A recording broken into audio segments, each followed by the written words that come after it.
Hello दोस्तों, स्वागत है आपका एफटी गुरुकुल में। तो आज हम लोग top 500 general science MCQ series चालू करने वाले हैं और इसमें हम लोग टॉप 50 क्वेश्चन आज करेंगे। और ये ऐसे क्वेश्चन हैं जो कि बीपीएससी, यूपीपीएससी, एमपीपीएससी से लेकर जितने भी स्टेट पीसीएस के प्रीवियस ईयर के कुछ क्वेश्चन हैं और कुछ ऐसे क्वेश्चन हैं जो कि एक्सपेक्टेड हैं। जैसे आपका बीपीएससी टीआरई 4 हो गया, ऐसे जितने भी एग्जाम हैं, वनडे एग्जाम, उसके लिए काफ़ी महत्वपूर्ण रहने वाले हैं। तो चलिए देर ना करते हुए शुरू करते हैं और पहला क्वेश्चन आप स्क्रीन पे देखेंगे। पहला क्वेश्चन है, प्रकाश के प्रकीर्णन यानी कि स्कैटरिंग ऑफ लाइट के कारण सूर्योदय और सूर्यास्त के समय सूर्य लाल क्यों दिखाई देता है। तो होता है ऐसा है कि स्कैटरिंग जो होती है वो सबसे कम जो होती है वो लाल में होती है। ऐसा क्यों होती है इसके बारे में आपको बता दूं। स्कैटरिंग का मतलब होता है प्रकीर्णन, हिंदी वाले भी समझते चलेंगे। तो प्रकीर्णन जो होता है वो इन्वर्सली प्रोपोर्शनल टू क्या होता है, वेवलेंथ का होता है।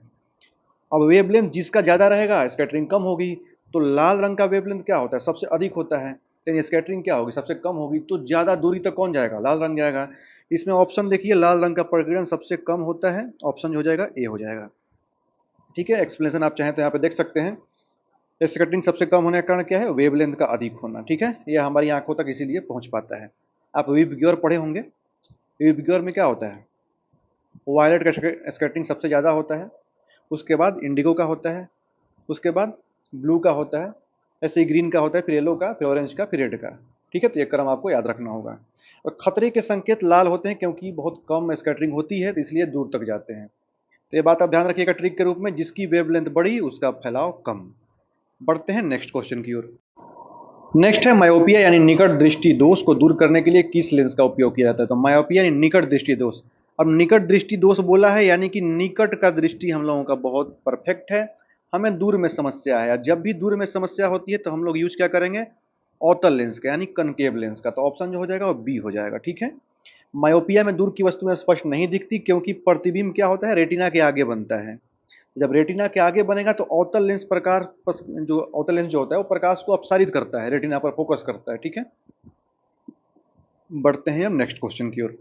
थोड़ा सा ये भी फैक्ट देख लीजिए कि अगर हाइपोमेट्रोपिया यानी दूरदृष्टि दोष पूछे तो इसमें आप उत्तल लेंस का प्रयोग करेंगे। ठीक है, तो निकट मतलब अवतल अंदर की ओर, दूर मतलब उत्तल उभरा हुआ, इससे भी आप कनेक्ट कर सकते हैं। चलिए आगे बढ़ते हैं।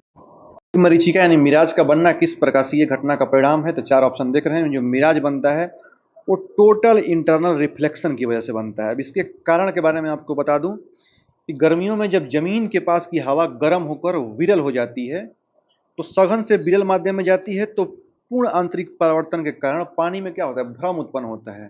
ठीक है, तो ऑप्शन जो हो जाएगा वो बी हो जाएगा, टोटल इंटरनल रिफ्लेक्शन यानी पूर्ण आंतरिक परावर्तन।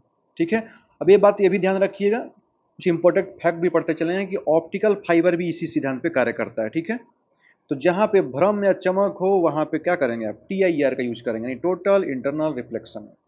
ठीक है, आगे बढ़ते हैं नेक्स्ट क्वेश्चन।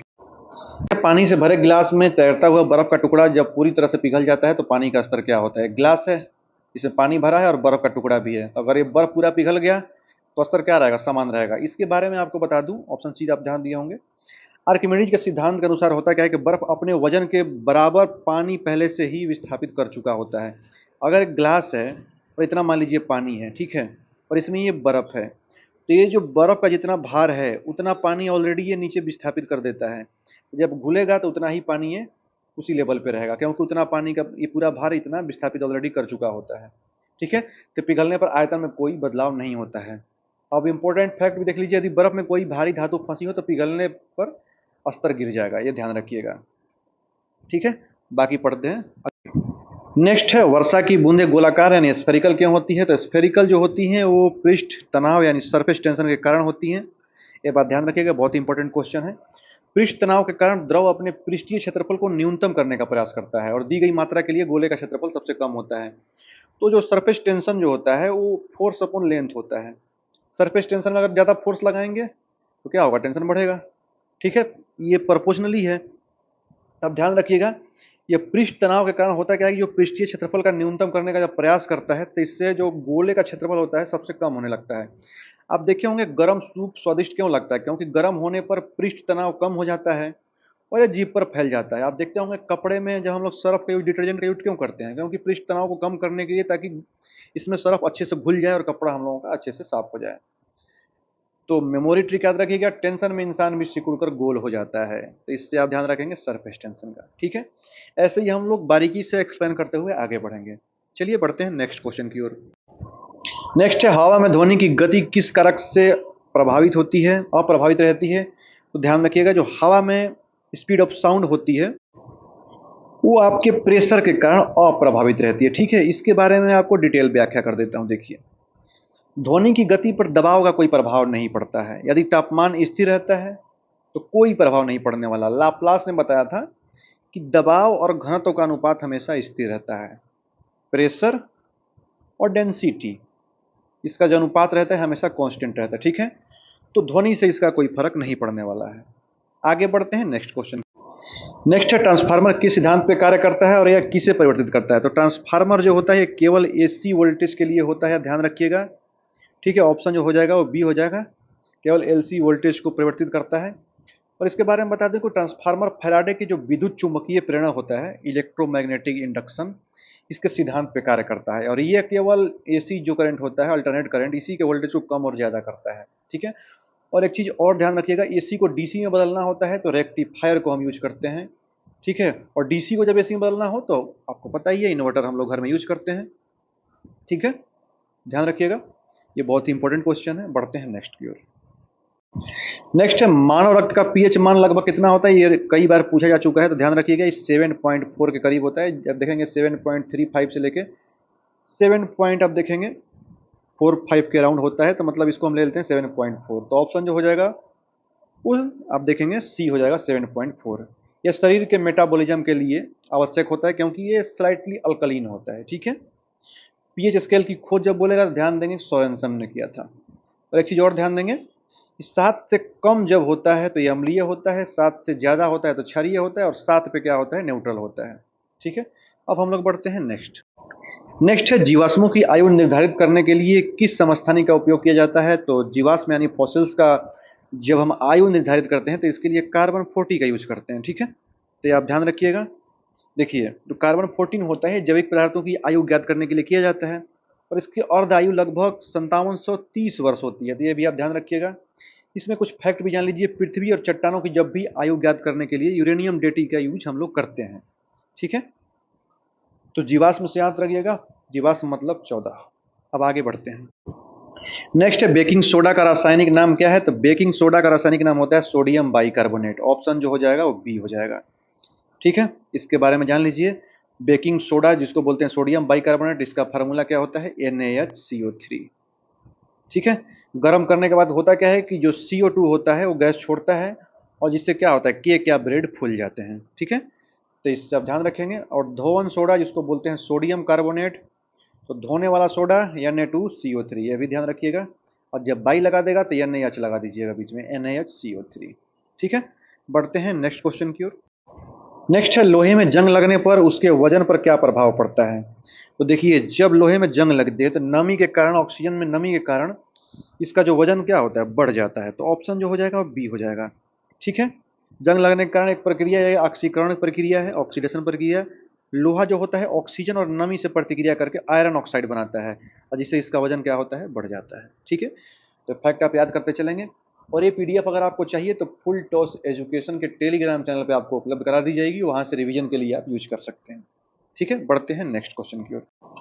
नेक्स्ट है, निम्नलिखित में से कौन सी एक उत्कृष्ट गैस यानी नोबेल गैस वायुमंडल में नहीं पाई जाती? तो 4 ऑप्शन आप देख रहे हैं, आर्गन, नियॉन, रेडॉन और हीलियम। तो आर्गन भी पाई जाती है, नियॉन भी पाई जाती है, हीलियम भी पाई जाती है, रेडॉन जो है रेडियो एक्टिव है, ये वायुमंडल में नहीं पाई जाती। ठीक है, तो ऑप्शन सी हो जाएगा। देखिए, यह भूकंप से पहले जब पृथ्वी से निकलती है, ये भी पूछ देता है। देखिए, वायुमंडल में सबसे अधिक पाई जाने वाली अक्रिय गैस जो है वो आर्गन है, ये भी कई बार पूछा जा चुका है, तो ध्यान रखिएगा। तो रेडियोधर्मी, रेडान जो है रेडियोधर्मी है और हवा में नहीं टिकती, इससे आप कनेक्ट कर सकते हैं। नेक्स्ट है, जल की अस्थायी कठोरता किसके कारण होती है? तो ये तो बहुत ईजी क्वेश्चन है, कई बार रिपीट भी कर चुका है। तो ये कैल्शियम और मैग्नीशियम के क्लोराइड और सल्फेट के कारण जल की अस्थायी कठोरता यानी परमानेंट हार्डनेस होती है। ठीक है, ऑप्शन जो हो जाएगा वो बी हो जाएगा। इसे सोडियम कार्बोनेट डालकर हटाया जा सकता है, इसको आप ध्यान रखिएगा। अब एक चीज़ और जान लीजिए, अस्थायी कठोरता जिसको टेम्पररी बोलते हैं, बाइकार्बोनेट के कारण होती है, और इसको जब हम उबाल देते हैं तो इससे यह दूर हो जाता है। तो सल्फेट और क्लोराइड बराबर परमानेंट, और बाइकार्बोनेट मतलब बॉइल्ड। इससे करके आप ट्रिक से याद कर सकते हैं। क्वेश्चन नंबर 14 है, अम्ल वर्षा के लिए मुख्य रूप से कौन सी गैसें उत्तरदायी हैं? तो ये ध्यान रखेंगे, SO2 और NO2 है। ठीक है, तो ऑप्शन जो हो जाएगा आपका बी हो जाएगा, SO2 और Na2। या ध्यान रखिए कि ये भी क्वेश्चन रिपीट कर चुका है, सारे के सारे इंपॉर्टेंट क्वेश्चन हैं जो कि प्रीवियस ईयर में आपके आ चुके हैं। तो SO2 का मतलब होता है सल्फर डाइऑक्साइड और NO2 का मतलब होता है नाइट्रोजन डाइऑक्साइड। तो ये पानी के साथ जब मिल जाते हैं तो ये सल्फ्यूरिक अम्ल बना लेते हैं H2SO4 और नाइट्रिक अम्ल HNO3। ठीक है, ये एक चीज़ और आपके एग्जाम में पूछता है, ये भी आप ध्यान रखिएगा कि ये जो ताजमहल है, अब देखे होंगे जैसे ताजमहल का क्षरण होता है तो इसके कारण किसके कारण होता है, तो अम्ल वर्षा के कारण ही ऐसी ऐतिहासिक इमारतों का क्षरण होता है और इसको बोलते हैं स्टोन कैंसर। अब मैंने इसके एग्जाम ट्रिक के लिए ऐसे किया है, एसिड रेन मतलब सोनो, सोनो मतलब क्या होता है, सल्फर डाइऑक्साइड, नाइट्रोजन डाइऑक्साइड। ठीक है, सोनो बारिश में मत भीगो। बढ़ते हैं नेक्स्ट की ओर। नेक्स्ट है कोशिका का पावर हाउस किसे कहते हैं, तो इंपॉर्टेंट क्वेश्चन है, कई बार रिपीट भी कर चुका है, इजी भी है। तो इसको बोलते हैं माइट्रोकॉन्ड्रिया, जिसको कोशिका का पावर हाउस बोलते हैं। तो जो इजी क्वेश्चन है उस पर ज़्यादा समय व्यतीत न करते हुए आगे बढ़ते हैं। और क्वेश्चन नंबर 16 है, निम्नलिखित में से किसे कोशिका की आत्महत्या की थैली कहा जाता है, तो यह है लाइसोसोम। ठीक है, ये जो डेड सेल होते हैं उसको मार देता है, ठीक है, और जब इसके कंट्रोल से बाहर हो जाता है तो खुद ही मर के सबको नष्ट कर देता है, इसको बोलते हैं सुसाइडल बैग। ठीक है, इसके बारे में मैं आपको बता देता हूँ कि लाइसोसोम में शक्तिशाली पाचक एंजाइम होते हैं और कोशिका के क्षतिग्रस्त होने पर यह फट जाता है और अपनी ही कोशिका को नष्ट कर देता है, तो इसको आप ध्यान रखेंगे। और इसकी खोज बोलेगा तो ध्यान रखेंगे क्रिश्चियन डी डुवे ने की थी। ठीक है, बढ़ते हैं नेक्स्ट क्वेश्चन की ओर। क्वेश्चन नंबर 17 देख रहे हैं, पादप कोशिका और जंतु कोशिका यानी प्लांट सेल और एनिमल सेल के बीच मुख्य अंतर क्या है, तो सबसे मुख्य अंतर ये होता है कि सेल वाल की उपस्थिति। अब सेल वाल देखेंगे तो ये पादप कोशिका में होता है जबकि जंतु कोशिका में नहीं होता है। ठीक है, अब इसके बारे में मैं आपको डिटेल बता देता हूँ। ठीक है, देखिए पादप कोशिका जो होती है वो सेलुलोज की बनी एक कठोर कोशिका सेल वाल होती है। जब पेड़ देखते हैं तो पेड़ के जो बाहरी परत होती है सेल वाल, इसी को बोलते हैं। ठीक है, ये जंतु कोशिकाओं में क्या होती है, अनुपस्थित होती है। एक चीज़ और आपके एग्जाम में पूछ देता है कि कवक की कोशिका जो होती है वो किससे बनी होती है, तो ध्यान रखिएगा ये काइटिन की बनी होती है, क्वेश्चन पूछता है। तो एग्जाम ट्रिक क्या है, पौधे कठोर होते हैं क्योंकि उनके पास वाल होती है। बढ़ते हैं नेक्स्ट क्वेश्चन की ओर। नेक्स्ट है प्रकाश संश्लेषण की प्रक्रिया में ऑक्सीजन गैस कहाँ से मुक्त होती है, ये तो आपको पता होना चाहिए, जो H2O के विखंडन से यानी जल के विखंडन से क्या होती है, ऑक्सीजन मुक्त होती है। ठीक है, आगे बढ़ते हैं। क्वेश्चन नंबर 19 है, फलों को कृत्रिम रूप से पकाने के लिए किस गैस का उपयोग किया जाता है, तो कृत्रिम रूप से जब भी बोलेगा तो एथिलीन का आप ध्यान रखेंगे, इसको उपयोग करके हम लोग कृत्रिम रूप से फलों को पकाते हैं। देखिए एथिलीन जो होता है, जिसको एथिन भी बोलते हैं, एकमात्र ऐसा पादप हार्मोन है जो गैसीय अवस्था में पाया जाता है, ये आप ध्यान रखिएगा क्योंकि पूछ देता है कि इस अवस्था में पाया जाता है, तो ये गैसीय अवस्था में पाया जाता है और फलों को पकाने में मदद करता है। एक चीज़ आपको फैक्ट और बता दूं, कैल्शियम कार्बाइड CaC2 नमी के साथ जब प्रतिक्रिया करता है तो एसिटिलीन गैस बनाती है जो पकाने में काम करती है। ठीक है, तो ये चीज़ आप याद रखिएगा, एग्जाम ट्रिक, एथिलीन क्या है, गैसीय हार्मोन है, इससे आप ट्रिक कर सकते हैं। क्वेश्चन नंबर 20 है, मानव पाचन तंत्र में पीत रस का मुख्य कार्य क्या है, तो पीत रस जो होता है वो बाइल जूस, इसका मेन काम होता है इमल्सिफिकेशन ऑफ फैट यानी वसा का पायसीकरण करना। ठीक है, तो जब भी पूछे कि मानव तंत्र में पीत रस का कार्य क्या है तो वसा का पायसीकरण करता है, तो ऑप्शन जो हो जाएगा वो सी हो जाएगा। इसके बारे में थोड़ा डिटेल जान लीजिए कि जो पीत रस होता है वो यकृत में स्रावित होता है और पित्ताशय में जमा होता है। तो सिक्रेशन कहाँ से होगा, लीवर से होगा, बट जमा कहाँ होगा, ब्लडर में, गॉल ब्लैडर में होगा। और यहाँ वसा के बड़े बड़े अणुओं को छोटे छोटे अणुओं में तोड़ता है। ठीक है, एक फैक्ट अब और याद रखेंगे, पीत रस में कोई भी पाचक एंजाइम नहीं होता है। ठीक है, पीत वसा को पिघलाता है, एग्जाम ट्रिक्स ये भी आप याद रख सकते हैं, कनेक्ट कर सकते हैं। बढ़ते हैं नेक्स्ट। नेक्स्ट है, मानव शरीर में लाल रक्त कणिकाएं यानी आरबीसी का जीवन काल कितना होता है, तो आपको पता होना चाहिए कि आरबीसी का जीवन काल जो होता है, रेड ब्लड सेल, इसका जीवन काल 120 दिन का होता है। ये क्वेश्चन भी पूछता है, ये भी PYQ है। ठीक है, अब इसके बारे में बता दूं कि आरबीसी का जो मुख्य कार्य होता है वो हीमोग्लोबिन के माध्यम से जो शरीर होता है उसमें ऑक्सीजन का परिवहन करता है। एक चीज़ और पूछ देगा कि इसका निर्माण कहाँ होता है, तो इसका निर्माण जो होता है वो अस्थि मज्जा यानी बोन मैरो में होता है। ठीक है, अब इसमें कुछ इंपॉर्टेंट फैक्ट देख लीजिए कि स्तनधारियों की जो परिपक्व आरबीसी में केंद्रक नहीं होता है, तो कभी कभी पूछ देता है कि किसमें न्यूक्लियस नहीं पाया जाता है, तो ऊंट और लामा को छोड़कर स्तनधारियों में परिपक्व आरबीसी में केंद्रक नहीं होता है। ठीक है, और काल जहाँ तक पूछेगा आपका ड्यूरेशन, तो ध्यान रखेंगे आरबीसी 4 महीने जीती है, एग्जाम ट्रिक है, इससे भी आप कनेक्ट कर सकते हैं।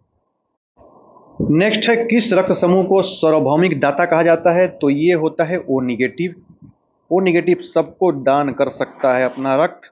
और जब बोलेगा कि सर्वग्राही तो आप ध्यान रखेंगे AB+। अब इसके बारे में थोड़ा डिटेल जान लीजिए। ओ निगेटिव होता है, इसमें होता क्या है कि कोई भी एंटीजन नहीं होता।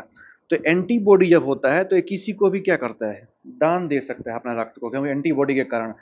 जस्ट इसके अपोजिट जो होता है वो ए बी प्लस में, इसमें एंटीबॉडी नहीं होता। एंटीबॉडी नहीं होता तो क्या कर सकता है, किसी का भी रिस्पेक्ट आप रिसीव कर सकता है, ठीक है, क्योंकि इसमें दोनों एंटीजन होते हैं, एंटीबॉडी नहीं होते हैं। तो बस फर्क यही है। तो ए बी प्लस और ओ माइनस ध्यान रखिएगा, बस ओ और ए बी के भरोसे नहीं रहना, क्योंकि उसके इंटरनली भी पूछ सकता है, ठीक है। तो ओ यानी जीरो एंटीजन, इसे ध्यान रख सकते हैं। बढ़ते हैं नेक्स्ट। नेक्स्ट है मानव हृदय का कौन सा कक्ष यानी चैम्बर शरीर से अशुद्ध रक्त प्राप्त करता है। तो अशुद्ध रक्त बोलेगा तो राइट एट्रियम यानी दायां आलिंद। आप ध्यान रखेंगे ऑप्शन जो हो जाएगा वो ए हो जाएगा, ठीक है, ऑप्शन ए हो जाएगा। अब इसके बारे में जान लेते हैं कि सिराज यानी वेंस के माध्यम से शरीर का जो सारा अशुद्ध रक्त होता है वो दायां आलिंद में आता है और फिर दाएं नीले में जाकर फेफड़े में शुद्ध होने के लिए जाता है, ठीक है। तो इंपॉर्टेंट फैक्ट क्या है, लेफ्ट वेंट्रिकल यानी बायां आलिंद सबसे मजबूत कक्ष होता है, क्योंकि यह पूरे शरीर में रक्त पंप करता है। तो रक्त पंप जब भी बोलेगा तो लेफ्ट वेंट्रिकल यानी बायां आलिंद, और दायां आलिंद में क्या होता है, अशुद्ध रक्त होता है, ठीक है। आगे बढ़ते हैं नेक्स्ट क्वेश्चन की ओर। नेक्स्ट है गुर्दे यानी किडनी की कार्यात्मक और संरचनात्मक इकाई क्या है। तो ये नेफ्रॉन होती है, ये बहुत ईजी क्वेश्चन है, ऑप्शन जो हो जाएगा वो बी हो जाएगा, ठीक है। प्रत्येक गुर्दे में लाखों नेफ्रॉन होते हैं जो रक्त को छानकर यूरिन का निर्माण करते हैं और शरीर में अपशिष्ट पदार्थों को बाहर निकालते हैं, ठीक है। बढ़ते हैं नेक्स्ट क्वेश्चन की ओर। नेक्स्ट है मानव मस्तिष्क का कौन सा भाग अनैच्छिक क्रियाओं जैसे कि हृदय की धड़कन और श्वसन को नियंत्रित करता है। तो अनैच्छिक जिसको हमारी इच्छा के अनुसार नहीं होता है या ऑटोमेटिक चलता है, इनवॉलंटरी एक्शन, जैसे हृदय की धड़कन होगी, श्वसन होगी, ये ऐसा थोड़ी है कि हम जब चाहेंगे तभी धड़केगा, ठीक है, तो ऑटोमेटिक होता है। तो बोल रहा है कि इसमें कंट्रोल कौन, नियंत्रण कौन करता है, यानी कि कंट्रोलिंग पावर किसके पास होती है, तो ये होती है मेडुला ऑब्लांगेटा, ठीक है, तो इसको आप ध्यान रखिएगा, ठीक है। मेडुला ऑब्लांगेटा जो होता है वो हिंड ब्रेन का भाग होता है जो श्वसन, रक्तचाप, उल्टी, हृदय गति जैसे सभी अनैच्छिक क्रियाओं को नियंत्रित करता है, ठीक है। और एक चीज और पूछता है बार बार, जिसको मैंने इंपॉर्टेंट साइंटिफिक फैक्ट में रखा है कि सेरिबेलम जो होता है वो शरीर का संतुलन करता है, ठीक है, तो इसको भी आप ध्यान रखेंगे। ये यूपीपीएससी 2017 में पूछा भी जा चुका है। ये सारे पीवाईक्यू हैं आपके और आगे भी एक्सपेक्टेड हैं, तो इसको बार बार देखिएगा, आपको याद हो जाएगा। नेक्स्ट है मानव शरीर की किस ग्रंथि को मास्टर ग्रंथि कहा जाता है। तो ये इजी क्वेश्चन है। मास्टर ग्रंथि का मतलब होता है पिट्यूटरी ग्लैंड। आप ब्रेन में देखेंगे एक दाना के समान होती है पिट्यूटरी ग्लैंड, और इसी को बोलते हैं मास्टर ग्रंथि, क्योंकि यही सब कुछ कंट्रोल करती है, ठीक है। अब देखिए पीयूष ग्रंथि मस्तिष्क के आधार में स्थित होती है, या अन्य सभी अंतःस्रावी ग्रंथियों के स्राव को नियंत्रित करती है, इसलिए इसे मास्टर ग्रंथि कहते हैं। और एक चीज आपको और समझना है कि हाइपोथैलेमस जो होता है वो पीयूष ग्रंथि को नियंत्रित करता है, क्योंकि इसी में होती है, इसलिए इसे मास्टर ऑफ मास्टर कहा जाता है। तो ये क्वेश्चन इंपॉर्टेंट है, बीपीएससी 66 में पूछा जा चुका है। मास्टर ऑफ मास्टर किसे बोलते हैं, तो इसको बोलते हैं हाइपोथैलेमस में, ठीक है। बढ़ते हैं नेक्स्ट की ओर। किस विटामिन में कोबाल्ट धातु पाई जाती है। तो यह है विटामिन B12। ये इजी क्वेश्चन है, आप ध्यान रखेंगे। इसका रासायनिक नाम जो होता है B12 का साइनोकोबालामीन होता है। ये भी ध्यान रखिएगा, ये तंत्रिका तंत्र आरबीसी के निर्माण के लिए आवश्यक होता है, और इसकी कमी से पनिर्सियस एनीमिया हो जाता है, तो ये भी ध्यान रखेंगे, ठीक है। बढ़ते हैं नंबर 28 देख रहे हैं। डीएनए की द्विकुंडलनी संरचना यानी डबल हेलिक्स मॉडल की खोज किसने की थी। तो आप जानते होंगे, ये भी कई बार रिपीट कर चुका है, वाटसन एंड क्रिक ने डीएनए के डबल हेलिक्स मॉडल की खोज की थी। इसके बारे में भी आपको बता दें कि 1953 ईस्वी में जेम्स वाटसन और फ्रांसिस क्रिक, जिनको बोलते हैं शॉर्ट में वाटसन और क्रिक, इन्होंने डीएनए का डबल हेलिक्स मॉडल प्रस्तुत किया। इनको 1962 में नोबेल पुरस्कार भी मिला था। इंपॉर्टेंट फैक्ट ये भी जान लेते हैं कि डीएनए में एडेनिन हमेशा थाइमिन टी के साथ और साइटोसिन जो होता है वो ग्वानिन के साथ जुड़ता है, ठीक है। डबल हेलिक्स, डबल वैज्ञानिक, इससे भी आप कनेक्ट कर सकते हैं वाटसन और क्रिक। बढ़ते हैं नेक्स्ट क्वेश्चन की ओर। अनुवांशिकी के जनक किसे कहा जाता है। तो ग्रेगर जॉन मेंडल है। ये तो इजी क्वेश्चन है, आप जानते होंगे। बढ़ते हैं नेक्स्ट। इसमें थोड़ा सा फैक्ट आप देख लीजिए। देखिए मेंडल ने मटर के पौधे पर अनुवांशिकों का नियम का प्रतिपादन किया था। और एक चीज और पूछता है कि डार्विन ने प्राकृतिक चयन का सिद्धांत दिया था, तो इसको भी आप ध्यान रखेंगे। नेक्स्ट है एड्स का कारण बनने वाला HIV किस प्रकार का वायरस है। तो ये जो होता है वो रेट्रोवायरस है, RNA वायरस जिसको बोलते हैं। इसके बारे में भी डिटेल जान लेते हैं। HIV एक रेट्रोवायरस है जिसका आनुवांशिक पदार्थ RNA होता है। यह मानव प्रतिरक्षा प्रणाली यानी T4 लिम्फोसाइट्स कोशिकाओं को नष्ट कर देता है, ठीक है। और एक फैक्ट और जान लीजिए, क्योंकि ये भी पूछता है, एलिसा टेस्ट जो होता है वो HIV संक्रमण को पता लगाने के लिए किया जाता है। कभी कभी पूछ देता है, तो ध्यान रखिएगा। और ट्रिक से याद रखिएगा, रेट्रो मतलब reverse, RNA to DNA। Next है चेचक की खोज किसने की थी। तो आप जानते होंगे एडवर्ड जेनर ने की थी। ऑप्शन जो हो जाएगा वो बी हो जाएगा, ठीक है। इनके बारे में भी जान लेते हैं। एडवर्ड जेनर ने 1796 ईस्वी में, डेट भी चाहें तो आप याद कर सकते हैं क्योंकि ये भी पूछ देता है, चेचक के टीके की खोज की थी, या दुनिया का पहला टीका था, ठीक है, चेचक का टीका, और इसलिए इन्हें इम्यूनोलॉजी का पिता भी कहा जाता है। तो आप ध्यान रखिएगा। एक इंपॉर्टेंट फैक्ट ये भी है कि लुईस पास्चर ने रेबीज का टीका और पाश्चुरीकरण की खोज की थी। तो जेनर यानी जनरल, पहला टीका, ठीक है, एडवर्ड जेनर, याद रखिएगा, बहुत ही इंपॉर्टेंट क्वेश्चन है ये। बार बार कंफ्यूज हो जाते हैं लोग लुईस पास्चर और एडवर्ड जेनर में, तो इसको आपको भूलना नहीं है। नेक्स्ट है, मलेरिया रोग किस परजीवी के कारण होता है और किसका वाहक है? तो मलेरिया प्लाज्मोडियम के कारण होता है, और मादा एनाफिलीज मच्छर जो होता है यही इसका वाहक होता है, ठीक है। इनके बारे में जान लेते हैं। जो मलेरिया होता है मादा एनाफिलीज मच्छर के काटने से होता है, और यह जो होता है लीवर और आरबीसी को प्रभावित करता है। इसमें एक फैक्ट ये भी है कि एक कुनैन की दवा जो होती है सिंकोना की जो पेड़ की छाल से प्राप्त होती है, और ये मलेरिया की इलाज में सहायक मानी जाती है। तो मादा anopheles plus plasmodium equal to malaria, इस ट्रिक से आप याद कर सकते हैं।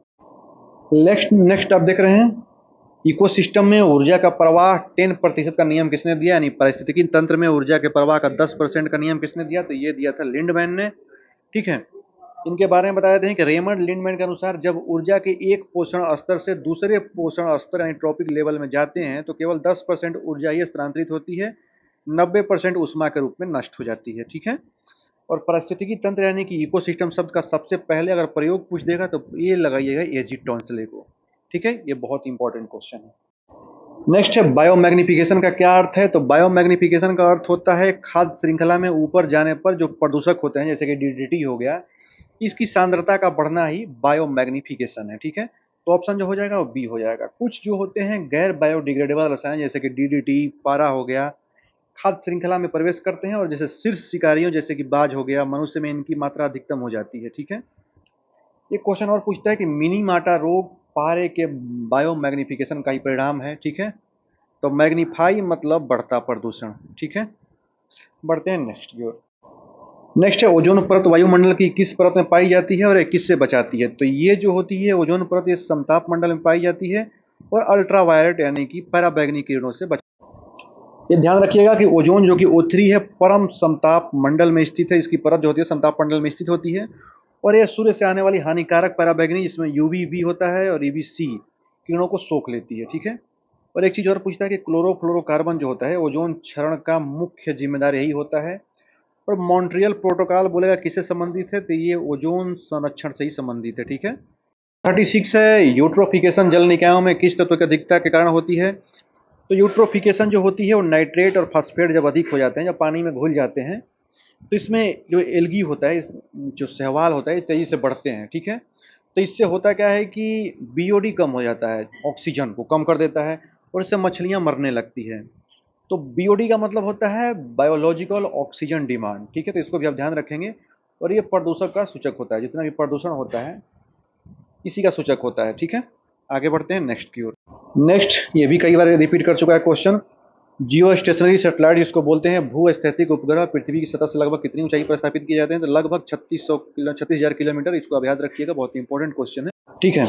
भू स्थैतिक उपग्रह विषुवत रेखा के ठीक ऊपर जैसे कि 35,786 किलोमीटर, एग्जैक्ट वैल्यू यही है, इसको लगभग हम लोग 36,000 किलोमीटर मान लेते हैं कि ऊंचाई पर परिक्रमा करते हैं, और इसका आवर्तकाल 24 घंटे के समान होता है, ठीक है। तो संचार के लिए मुख्य रूप से इन्हीं उपग्रहों का उपयोग किया जाता है। नेक्स्ट है, पृथ्वी से किसी वस्तु के लिए पलायन वेग का मान कितना होता है? तो पृथ्वी का पलायन वेग जो होता है वो 11.2 किलोमीटर पर सेकेंड होता है। 2.4 जो यहाँ पे दिया है ये चंद्रमा के लिए होता है, आप इसको कंफ्यूज नहीं होना है, ठीक है।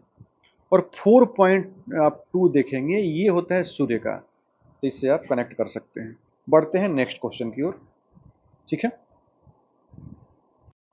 नेक्स्ट है, परमाणु रिएक्टरों में ऊर्जा का उत्पादन किस प्रक्रिया द्वारा होता है? तो ऊर्जा का उत्पादन जब भी पूछेगा तो न्यूक्लियर फिजन आपको ध्यान रखना है, नाभिकीय विखंडन, ऑप्शन जो हो जाएगा बी हो जाएगा। इसके बारे में भी आपको बता दें कि रिएक्टरों में यूरेनियम 235 या फिर प्लूटोनियम 239 पर धीमी गति से जब न्यूट्रॉनों की बमबारी की जाती है तो इससे भारी हल्के नाभिकों में टूट जाता है, इसी को बोलते हैं नियंत्रित विखंडन, ठीक है। अब देखिए, सूर्य और तारों की जो ऊर्जा का स्रोत होता है, ये क्वेश्चन भी पूछता है, ये नाभिकीय संलयन के कारण होता है, ठीक है।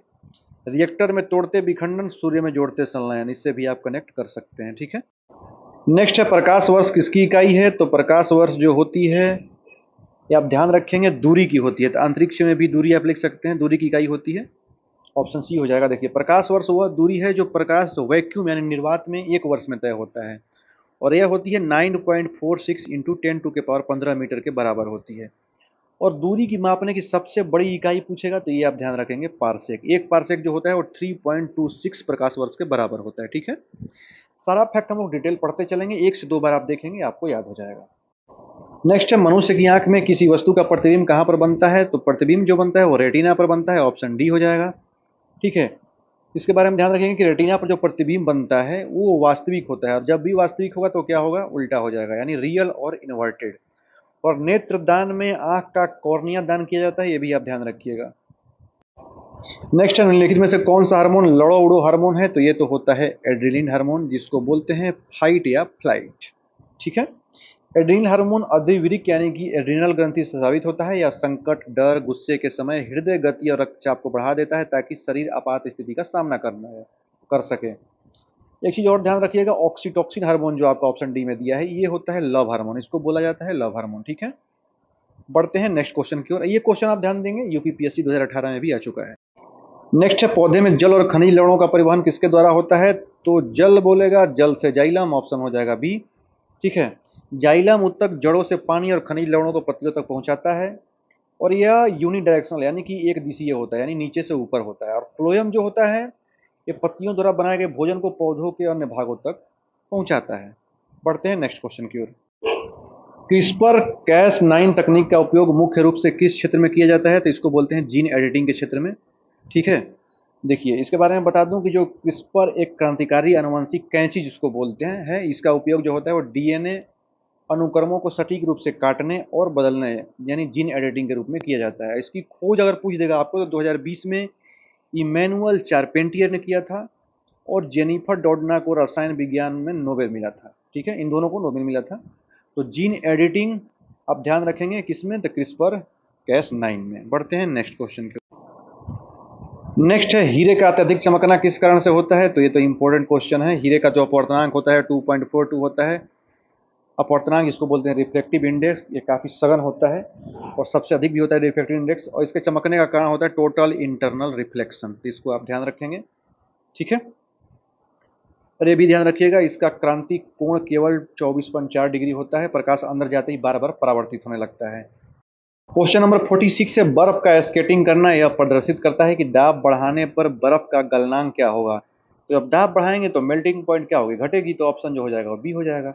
ठीक है, इसके बारे में भी आपको बता दूं कि जब स्केट ब्लेड बर्फ पर दबाव डालता है तो बर्फ का गलनांक कम हो जाता है, और जिससे ब्लेड के नीचे की बर्फ पिघलकर पानी बन जाता है जो कि लुब्रिकेंट का काम करती है। ठीक है ना, तो दाब हटाने पर पानी वापस बर्फ बन जाता है। पढ़ते हैं नेक्स्ट। निम्नलिखित में से कौन एक सदिश राशि है, तो सदिश राशि यानी वेक्टर क्वांटिटी जिसमें डायरेक्शन और मैग्नीट्यूड दोनों होता है। तो इसमें देखिए चाल, दूरी और कार्य तीनों अदिश राशि है जिसको बोलते हैं स्केलर क्वांटिटी।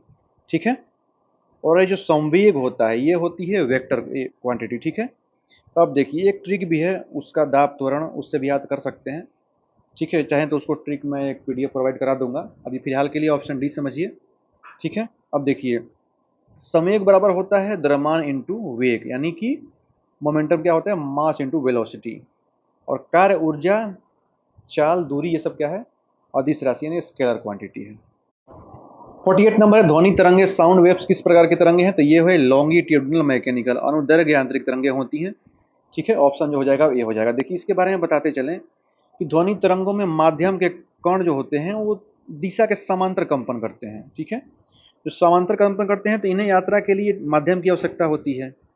तो माध्यम की जब आवश्यकता होती है तो होता क्या है कि ये लॉन्गिट्यूडिनल और ट्रांसवर्स में, लॉन्गिट्यूडिनल देखिए ऐसे गमन करता है, ट्रांसवर्स ऐसे गमन करता है। ठीक है, जैसे आप देखिए प्रकाश तरंग जो होती है वो ट्रांसवर्स होती है, और जब ध्वनि पूछेगा तो क्या हो जाएगा, पैरेलल हो जाएगा। ठीक है, इसके बारे में बता दें कि अगर प्रकाश के बारे में पूछेगा तो प्रकाश जो होती है वो अनुप्रस्थ यानी ट्रांसवर्स होती है, और विद्युत चुम्बकीय जिसको बोलते हैं इलेक्ट्रोमैग्नेटिक। इलेक्ट्रोमैग्नेटिक वे हैं जो निर्वात में भी चल सकते हैं, इसको मीडियम की आवश्यकता नहीं है, इनको ठोस द्रव गैस से कोई मतलब नहीं है, ये किसी भी मीडियम में गति कर सकती हैं, वैक्यूम में भी ट्रेवल कर सकती हैं। क्वेश्चन नंबर 49 देख लेते हैं। रमन प्रभाव के लिए सीवी रमन को नोबेल पुरस्कार दिया गया है, यह किससे संबंधित है, तो सीवी रमन का जो प्रभाव था वो स्कैटरिंग ऑफ लाइट पर आधारित था, तो ऑप्शन जो हो जाएगा बी हो जाएगा। इन्होंने जब प्रकाश किसी माध्यम से बताया था इन्होंने कि जब प्रकाश किसी पारदर्शी माध्यम से गुजरता है तो स्कैटर्ड होकर प्रकाश की तरंगदैर्घ्य में बदलाव आ जाता है, और इस खोज के लिए 1930 में सीवी रमन जी को भौतिकी का नोबेल मिला था। और इसी खोज के लिए 28 फरवरी को राष्ट्रीय विज्ञान दिवस मनाया जाता है। तो ये क्वेश्चन कई बार पूछा है कि राष्ट्रीय विज्ञान दिवस कब मनाया जाता है और किस लिए मनाया जाता है, तो दोनों ध्यान रखेंगे। 28 फरवरी को रमन प्रभाव यानी कि हमारे रमन जी के इस खोज के लिए मनाया जाता है। और आज का लास्ट क्वेश्चन है, सौर सेल किस ऊर्जा को किस ऊर्जा में परिवर्तित करता है। तो आप ध्यान रखें, सौर सेल जो होता है वो सौर ऊर्जा को विद्युत ऊर्जा में परिवर्तित करता है, तो ऑप्शन जो हो जाएगा वो बी हो जाएगा। इसके बारे में हम बता देते हैं कि सौर सेल प्रकाश उल्टीय प्रभाव के सिद्धांत पर कार्य करता है या सूर्य के प्रकाश सौर ऊर्जा को सीधे विद्युत ऊर्जा में बदल देता है। ये सारे के सारे को बहुत को इंपॉर्टेंट क्वेश्चन है, इसे 102 बार देखेंगे और ये आगे भी आने की संभावना है, तो इसको हल्के में नहीं लेना है। थोड़ा सा एक फैक्ट जान लेते हैं कि सौर सेल के बनाने में मुख्य रूप से सिलिकॉन नामक सेमीकंडक्टर का उपयोग होता है। ट्रिक क्या रखेंगे, सोलर पैनल बिजली देता है। तो ये टॉप 50 क्वेश्चन थे। अगर अच्छा लगा हो तो जरूर एक लाइक और कमेंट करिएगा। बाकी मिलते हैं नेक्स्ट वीडियो में, नेक्स्ट पार्ट लेकर आएंगे। जय हिंद।